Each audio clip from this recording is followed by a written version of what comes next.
Tuan-tuan dan puan yang saya hormati sekalian, UMNO ni umur dia dah 80 tahun. Pada bulan 5 hari itu sambutan UMNO, umur dia dah 80 tahun, satu jangka masa umur yang cukup panjang. Kalau kita tengok hari ini, walaupun jangka hayat parti kita dah lanjut usianya, tetapi ketahanan ahli-ahli dia, walaupun ahli ni tahu parti kita ni setakat mana hari ini.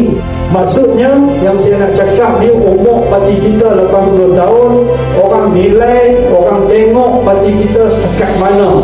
Tetapi atas nama tanggungjawab kepada parti, kita di peringkat bawah ni, kita teruskan sokongan kepada parti kita.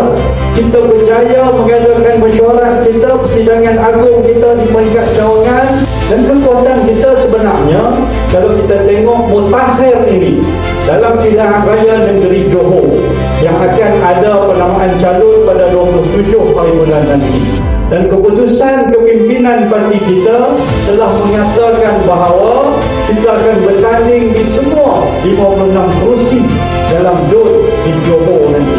Maksudnya kita tak fikir kawan lain lah. Bukan kata kita tak fikir, tapi kita tengok orang kata kita ni, kita dalam keadaan kita bersama dengan Pakatan Harapan ni, bila sebut dia orang kata AMDA. Dan hari ini UMNO telah membuat satu keputusan, kita akan bertanding 56 kerusi.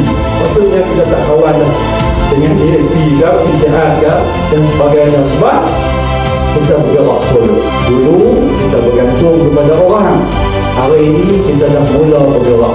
Tuan-tuan, setelah pemimpin kita bincang, setelah pemimpin kita pertahankan parti kita, kita dah mula nampak cahaya sedikit sebanyak.